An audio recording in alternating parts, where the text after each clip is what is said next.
नमस्कार, आप देख रहे हैं अवतार न्यूज। और आज हम आ चुके हैं यहाँ एक ऐसे नेता के पास जो कि अलीगढ़ शहर में बहुत ही चर्चित चेहरा बन चुके हैं। उस्मान खान युवा नेता हैं। जहाँ जहाँ किसी धरने प्रदर्शन में पहुँचते हैं तो वह हज़ारों की तादाद में भीड़ उन्हीं के साथ आगे बढ़ना शुरू कर देती है। अगर भैया जी का आशीर्वाद आपको मिलता है तो आपकी क्या क्या प्राथमिकता रहेंगी? शुक्रिया। सबसे पहले तो मैं ये कहना चाहूँगा, मैं एक समाजवादी का कार्यकर्ता हूँ, क्योंकि कार्यकर्ता ही सब कुछ होता है, उसी से ही पार्टी चलती है और उसी से ही एक विधायक, एक सांसद, एक मंत्री, एक मुख्यमंत्री और एक प्राइम मिनिस्टर बनता है। तो जैसा कि आप जानते हैं कि अभी चुनाव में काफ़ी समय है और हमारे माननीय राष्ट्रीय अध्यक्ष जी ने जो वादा करा है जनता से 6 महीने पहले कि वो 300 यूनिट बिजली फ्री देंगे, 1 करोड़ महिलाओं को 1500 रुपये पेंशन देंगे, 10 लाख युवाओं को रोज़गार देंगे और 4.5 लाख पुलिस की भर्ती मेरिट बेस पे की जाएंगी। ये हमारा पहले कैबिनेट में पास होगा अगर हमारी सरकार 2022 में निश्चित ही बन रही है। मैं तो ये कहूँगा निश्चित ही बन रही है, क्योंकि जैसा हाल बीजेपी ने इस प्रदेश का किया है वैसा हाल किसी भी प्रदेश का नहीं हुआ। जो योजनाएं हमारी सरकार की थी वो योजनाएं आज वहीं के वहीं हैं, ये उस योजनाओं को भी आगे नहीं बढ़ा पाए। और जैसा कि आप जानते हैं, स्मार्ट सिटी के नाम पर जो अलीगढ़ के साथ धोखा हो रहा है, अलीगढ़ की जनता के साथ धोखा हो रहा है। ख़ास तौर पर आप देखेंगे मैरिस रोड अलीगढ़ का एक सबसे महंगा रोड कहलाया जाता है, जहां पर माननीय सांसद राजवीर जी का घर है। आप देखेंगे उनके घर के बाहर पानी भरा हुआ है। आप देखेंगे उसी रोड पर एक बहुत शानदार 3 स्टार होटल है, उसके अंदर जाने का रास्ता नहीं है, उसके बाहर तक पानी भरा हुआ है। वहाँ से लेके सेंटर पॉइंट की सड़कें भरी हुई हैं। ये मेरे कार्यालय से 100 मीटर इधर पानी भरा हुआ है, 100 मीटर उधर पानी भरा हुआ है। और सारे अधिकारी क्या कर रहे हैं समझ नहीं आता है। स्मार्ट सिटी के नाम पर नाले पूरी तरीके से उफान पर हैं, अटे हुए हैं, रास्ते बंद हैं, लीकेज हो रहा है, रोडों पर गंदगी फैली हुई है। किस तरीके से स्मार्ट सिटी के नाम पर ये धांधली हो रही है और धोखाधड़ी अलीगढ़ की जनता के साथ हो रही है इस बीजेपी शासन में। अच्छा उस्मान जी, मैं आपसे एक बात और पूछना चाहूँगा।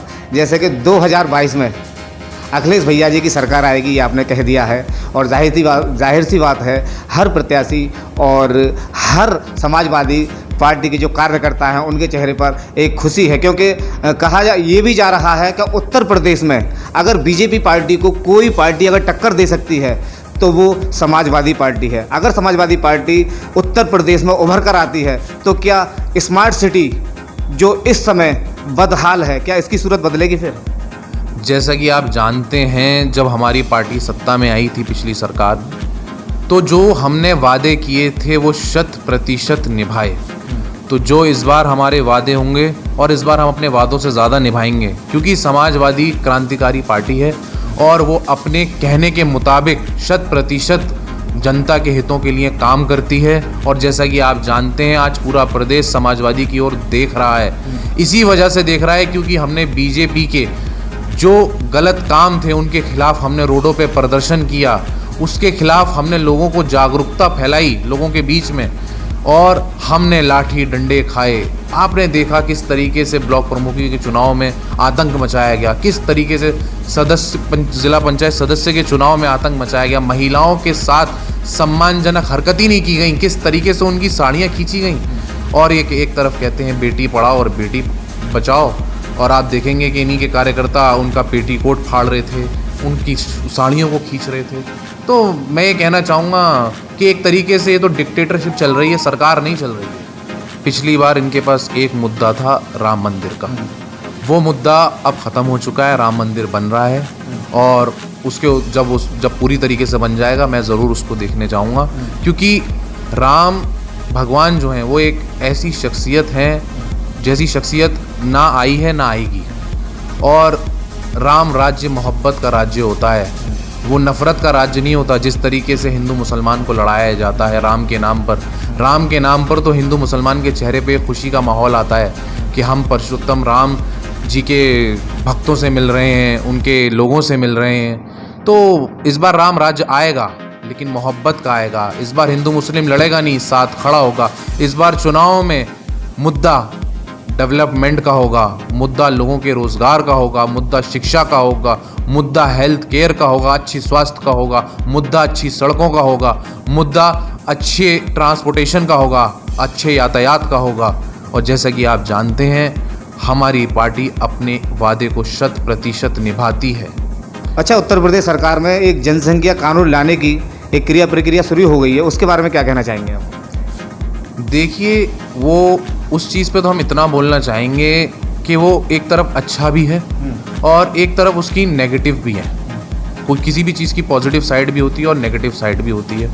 तो मैं इस चीज़ पे यही कहना चाहूँगा कि अभी सोचा गया है, जब इसकी एक पूरी तैयार किया जाएगा कि उस कानून को कैसे लाना है, तो उसको उस तरीके से पढ़ा जाएगा और उसको उस तरीके से जवाब दिया जाएगा।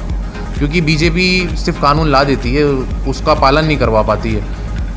तो आप देख रहे हैं कि ये उस्मान खान वो नेता हैं कि एक पढ़े लिखे हैं और जाहिर सी बात है इनको ये भी पता है कि किस सवाल का किस तरीके से हमको जवाब देना है, ना ही कोई भड़काऊ बयान, और बड़ी शालीनता से इन्होंने हर सवाल का जवाब दिया है। अब देखते हैं 2022 में किसकी सरकार बनती है और उस्मान खान एक बड़े नेता के रूप में अलीगढ़ शहर में किस तरह से एक नई पहचान देंगे। मैं मोहम्मद उस्मान खान, युवा नेता समाजवादी पार्टी।